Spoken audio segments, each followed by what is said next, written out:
ሀይሚዬና ብሩኬ በሰላም ዱባይ ገብተናል ብለዋል። እንኳን ደህና ገባችሁ። ትናንትና መሄዳቸውን ሁላችንም እንግዲህ አውቀናል። እኔ ትናንትና ነበረ ቪዲዮ ይለቃሉ ያልኩት፣ ትናንት አልተመቻቸውም አልለቀቁም። የሀይሚዬ እንግዲህ መሄዷ እሷ ምንም ነገር አላመነችም ነበረ። ዛሬ በጣም ደስ ብሏታል ማለት ነው። የኔ ጨረቃ እንኳንም ደስ አለች።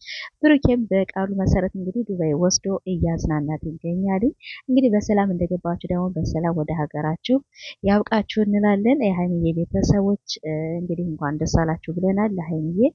ብዙዎቻችን ያው ሀይሚዬ በጣም መነሻዋ በተለይ ደግሞ ብሩኬን 200 ሺህ ያስገባችው እሷ ስለሆነች ብዙ ጊዜ ዱባይ ውሰዳት፣ ዱባይ ወስደ አዝናናት ምናምን ነገር ብለው ነበር። እሱ እንግዲህ በቃሉ መሰረት ዱባይ ወስዶ እንዲሁ በቀደም የዱባይ ወረቀት ትኬት ሲያበጣላት ምንም ነገር አላመነችው ነበር። እንዲሁም በቃ ልሄድ ነው ቻው ምናምን ነገር ሲላት እንዴት እንደተቆጣችና እንዴት እንደሆነች ያው ሁላችንም አይተናል። በጣም አዝነን ነበረ።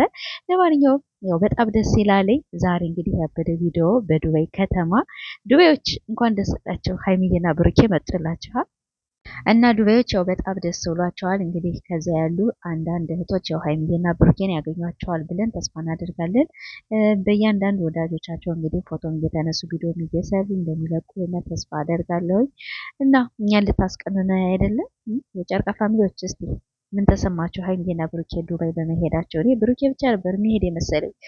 ለካ ብሩኬ ይችን ነገር እያሰበላት ነው ያኔ እንትን ሲላት የነበረ እኔ ብቻ ነው የሚሄድ እንደዚህ እንደዚህ ሲል ሲያስፈራራን የነበረ እና ለማንኛውም በጣም ደስ ብሎናል። ትናንትና ወደ ዱባይ ሲሄዱ በቲክቶክ ላይቭ ገብተው በጣም ደስ የሚል ቆይታ ነበረ። ሁላችንም አይተናቸዋል። ሀይሚዬ ምንም ነገር ማመን አላቃት በቃ ማመን ያቃታት ማለት ነው። በጣም ደስ ብሏታል። ለማንኛውም እንግዲህ ማታ እስከሚለቀቅ ቪዲዮውን እንጠብቃለን።